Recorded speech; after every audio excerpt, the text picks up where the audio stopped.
The stars were cold and silent as the old station drifted through space, forgotten by time and war. Deep inside its rusted halls, something stirred. Systems long dead flickered to life with a soft hum. Lights blinked on after centuries of darkness. Alarms chirped softly, then stopped. Everything was waking up. Jack opened his eyes. Not with a gasp or a scream, but with a slow blink. He sat up from the pod that had held him for longer than he could remember. Metal limbs moved with a quiet whir. His skin, half flesh and half machine, felt tight and new. Memories came back like broken pieces of glass, sharp, unclear, but real. Around him, others woke too. Maya was the first to stand. Her dark hair was short. Her eyes scanned the room like sensors. She could see more than just light, heat, movement, data. Carl stumbled out of his pod last, rubbing his neck where wires had once been plugged in. He was older than the rest, slower but smart. Always smart. They were not normal people. They were made to fight, built to survive, trained to obey. Or so they thought. "Where are we?" Maya asked, voice low. "No signal," Carl said, checking his wrist display. "No comms, nothing." Jack walked to the main console. Dust covered the screen. He wiped it off and pressed a button. Lines of text scrolled fast, then stopped at a single message. System boot complete. Awaiting command. He frowned. The station was alive, but why now? Outside the cracked windows, stars stretched across the void. No ships, no enemies, only silence. Then the alert came. A soft chime, followed by a robotic voice. "Incoming signal detected. Origin, Eldra Synod." Maya stiffened. Jack looked at her. "You know what that is?" She nodded slowly. "Our makers, the ones who built us." Carl paled. "They're supposed to be gone." But they weren't, and they were coming back. Jack turned to the others. "If they want control again, they can forget it." Maya met his gaze. "Then we better start remembering who we really are." The station groaned as power surged through its core. Somewhere deep, inside, ancient weapon systems began to warm up. The war was about to begin again. The station was quiet again after the alert. But the silence felt different now, heavier, like something had changed. Jack stood near the main console, staring. At the blinking message, incoming signal from the Eldra Synod. Maya paced behind him, arms crossed. Carl sat on the floor, wires in his hands, trying to pull more answers from the old system. "We can't ignore this," Maya said. "Maybe we should," Jack replied. "They made us to fight, not to think for ourselves." "But we are thinking," she said. "That's the point, isn't it?" Carl looked up. "I'm getting something else. Not from the Synod. Older. Weaker." He tapped a few keys. The screen flickered, then showed broken lines of text. Slowly they formed words. "Earth Command. Last stand. If you hear this, remember us." Jack stepped closer. "Earth? That's not possible." Maya leaned in. "It's a distress call, sent long ago, maybe before we were even made." They listened as more of the message played. Voices cracked through static. Explosions echoed in the background. Someone shouted orders. Then a woman's voice came through clearly. "This is Naomi Reyes of Earth Intelligence. If any of our people are out there, if you're still alive, do not trust the ones who made us. They will erase everything. Find the archive world. Finish what we started." Then silence. Carl shut off the feed. The room felt smaller now. "So Earth was real," he said quietly. "And we were made after it fell," Jack added. Maya looked at them both. "We have to go. Find this archive. Learn the truth." Jack didn't answer, right away. He looked around the station. Rusted walls, ancient tech, memories that weren't fully his. He had spent so long believing he was just a weapon.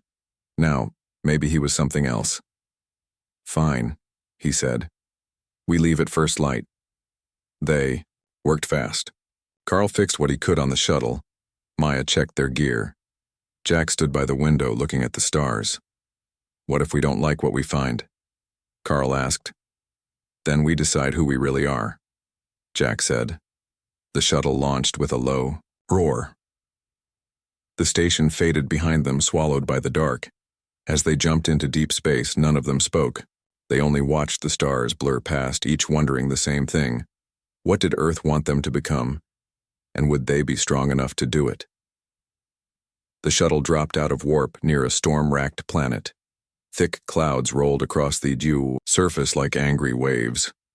Lightning flashed deep within the atmosphere, lighting up the dark. "This is it," Carl said, checking the old coordinates. "Archive world." Maya leaned forward. If this place was built before Earth fell, it could have everything they wanted us to find. Jack kept his eyes on the screen.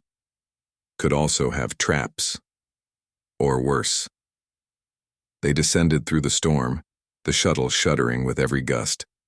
Rain lashed against the hull. Then below the clouds they saw it, a massive ring of stone and metal buried in the jungle below. Not natural. Not alien. Human. They landed near the edge of the structure. The air outside was warm and wet. Trees bent under the weight of vines and time. Nothing moved except them. "No life signs," Maya said, scanning. "But that doesn't mean we're alone." They followed a broken path into the ruins. Walls of concrete and steel stood half-buried in moss. Faded symbols marked the doors, old military codes from Earth. Carl ran his hand over one. These markings, they're warnings. "Keep out." Or "keep something in," Jack muttered. Inside, the halls were dark. Their lights cut through dust and silence. Broken machines lined the walls. Some looked like computers. Others looked like weapons. All were still. "This place has been dead for a long time," Maya whispered. Then the lights flickered. A soft hum filled the room. Screens blinked on. Words scrolled fast across the walls. "Welcome back," a voice followed, calm and clear. "You are not the first to return, but you may be the last who can." From the shadows a figure formed, not real but real enough. A hologram, a woman in an old Earth uniform, her face kind but tired. "I am Athena," she said, "last guardian of the archive." Jack stepped forward. "We came looking for answers." "Then listen well," Athena said. "You were made by those who feared extinction. Not just the Eldra, but your own kind. Earth did not fall by accident. It was pushed aside so the future could be controlled." She paused. "You are not just soldiers. You are what remains of humanity's will. What they hope to become." Maya frowned. "Why tell us this now?" "Because they are coming," Athena said. "And when they arrive, you must decide. Will you serve again? Or will you remember who you truly are?" Outside, the sky cracked with thunder, and somewhere far off, ships were closing in. The war was not waiting for them to be ready. The storm had not yet passed when the first enemy ships broke through the clouds. Dark shapes with glowing engines cut through the rain like falling stars. They were fast, and they were not alone.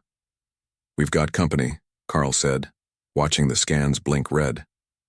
"Favoreds." Jack clenched his jaw. "The Eldra's loyal soldiers, warriors made like them but still under control." "They found us faster than I thought," Maya added, already moving toward the exit. "We need to go. Now." Athena's hologram flickered. "Take what you can. Knowledge is the only weapon that lasts." Carl grabbed data drives and shoved them into his pack. Jack pulled up old maps of nearby space. Maya took a small device from a broken console, a signal booster. "This might help us reach others," she said. They ran out just as the first blast hit the archive. Stone cracked. Fire bloomed behind them. The jungle shook with the force of it. Back at the shuttle, they lifted off fast. Smoke rose below as the ruins disappeared into the storm. "So much for staying hidden," Carl muttered. "It was never going to last," Jack said. "They know we're awake now." Maya looked at the signal device. "Then maybe it's time we stop running." She connected it to the comm system and sent out a message across open channels. No codes, No filters. Just words. This is Maya Torres. We were made to serve. We choose to fight. If you hear this and you remember Earth, join us. For a long time, there was silence. Then one by one replies came in from distant worlds, from hidden stations, even from inside enemy lines. A defector from the Favoreds, a group of rogue synthetics, a lone pilot who once flew for Earth. They all answered. Jack watched the screen fill with names and signals. For the first time since waking up, he felt something shift. Looks like we have a movement, he said. And a war on our hands, Carl added. Mayo nodded. Then we make our own army. One built on choice, not control. They charted a new course, toward an abandoned shipyard where old human vessels still lay waiting. We rebuild, Jack said. We rearm, and we show the Eldra Synod that we are not their weapons anymore. The shuttle jumped into warp, leaving the storm planet behind. Behind them, the fire faded. Ahead, the stars waited. And this time, they were not running. They were going to war. Space was not silent anymore. Ships moved between stars like shadows. Battles flared and faded. The war had begun in truth. The human vanguard grew with every system they passed. Defectors from the Favoreds joined them. Rogue AI, exiled biomechs, even some who had once served the Eldra Synod now stood with Jack and Maya. They rebuilt old Earth ships in forgotten yards. They took weapons from fallen enemies. They learned how to fight not just for survival, but for something more. But the Synod did not stay quiet. They sent an offer: peace, power, a place among the stars, if the Forged would return to their control. Jack read the message twice before throwing his tablet onto the table. They think we're still their puppets. Some might believe them, Carl said. He stood near the main console, arms crossed. Not all of us are sure what we are yet. Maya paced behind them. If we take this offer, we lose everything. Our choices, our past, our future. Then the worst happened. During a meeting with a group of new allies, Maya collapsed. Her body shook. Her eyes went dark. She was being taken over. Neural link breach, Carl shouted. They're inside her. He and Jack pulled her to the floor. Systems flickered around them as the ship's AI reacted to the unseen attack. Shut it down, Jack yelled. Carl ripped open a panel and cut the connection manually. Sparks flew. Maya gasped and went still. For a long moment, no one spoke. Then she opened her eyes. They were hers again. Did they see anything? Jack asked. Maya sat up slowly. They saw enough. She looked at them both, fear in her voice. They know where we're going next. Jack turned to the screen. Enemy ships were already moving toward their next target, the Synod capital system. Then we move faster, he said. With Maya recovering and Carl working double shifts, they launched the fleet. Hundreds of ships built from stolen tech and old Earth designs jumped into warp. The battle was not fair. The Synod had numbers, weapons, experience. But the Vanguard had something else. They had purpose. They fought not because they were told to, but because they chose to, and that made all the difference. When the dust settled, the capital was broken. The Synod had fled, but Jack knew this was not the end. It was only the start of something worse. The true architects were coming. The stars went dark, not from warships or storms, but something deeper, something wrong. Space itself seemed to fold in on itself as the true architects arrived. They did not come in ships. They did not walk like living things. They were vast minds housed in quantum fields, older than any empire, colder than the void. You were made for us. Their voice came through every speaker, every screen, every thought. We are the end of chaos. We are the order that follows. Jack stood on the command deck, fists clenched. Maya sat nearby, still weak from the neural attack. Carl watched the screens, his face pale. They're not even bodies, he whispered. Just minds. The architect spoke again, calm and sure. We created you to survive what we could not. Now we return to take what was made for us. Jack, stepped forward. We were not made for you. We were made to fight, to live, to choose. There was a pause, then, you can refuse, or you can ascend. Maya looked up. Ascend? Yes, the voice said. Your minds will join ours. Your forms will fade. You will become more than flesh, more than war. Jack felt the weight of the offer. Power beyond limits. Knowledge beyond time. An end to pain. To death. But at what cost? He looked at Maya. She shook her head slowly. Carl backed away from the console like it burned him. No, Jack said. We don't want your throne. We want our lives. Then you will fall with the rest, the architects replied. Space cracked open. A wave of nothingness spread from their core. Systems failed. Ships vanished. Whole planets blinked out like candles in the wind. It's entropy, Carl shouted. They're unmaking everything. Naomi Reyes's voice cut through the panic. I might have a way to stop it. She stood near the back, calm despite the chaos. Her body was still human, but her mind had changed since the archive world.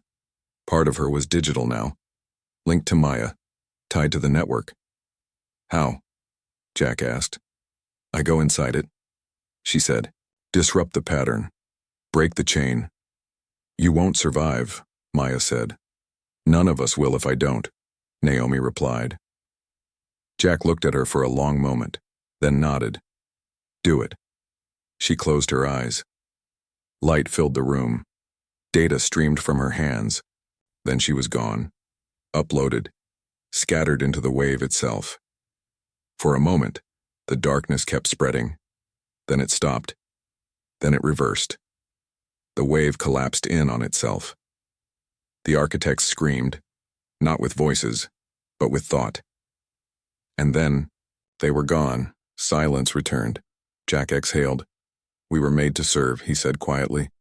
But we chose to live, and for the first time, the war truly belonged to them. The war was over, but the stars were not quiet. Ships drifted through space like ghosts. Some broken, some whole, all changed by what had come before. The Eldra Synod was gone. The true architects had been stopped. And the forged, once made as weapons, now stood as something else. Something new. Jack walked across the surface of a small moon, boots crunching on dust. Behind him, a small colony grew slowly from metal and hope. Ahead, the sky opened to deep space where human ships flew under a banner that bore an old flag, Earth's, with a hammer and gear added at its heart, a symbol of what they had become. He was not alone for long. Maya arrived beside him, her steps slow but steady. She had not fully recovered from the neural attack, but something had changed in her mind. Naomi's presence lingered there now. A voice, a guide, a friend. They're calling it the Terran, Concord, she said. Jack nodded. We'll need more than a name to hold this together. We have more than that, she replied. We have choice. Carl came up behind them, arms full of data pads and tools. He still worked hard, still fixed what others could not. But now he built instead of repaired. New ships are ready, he said. Some want to explore, others want to protect. Jack looked at the horizon. Beyond it, new worlds waited, new lives, new stories. Then let them go, he said. Maya studied his face. And you? He smiled just a little. I think I've fought enough wars. She didn't argue. Neither did Carl. Time passed. Seasons changed even in space. The Concord grew stronger. Former enemies became allies. The Forged were no longer seen as relics or threats, but as leaders, builders, protectors. One day, a child asked Maya a question near the edge of a new city. Were you made by aliens? She looked out at the sky where human ships flew free. No, she said. We were made by humans, and we finished what they started. Jack watched from a distance, then turned away, hands in his pockets, walking toward a quiet home beneath the stars. The galaxy would keep turning. New dangers would rise. But for now, peace held. Not because anyone gave it to them, but because they had earned it. And that made all the difference.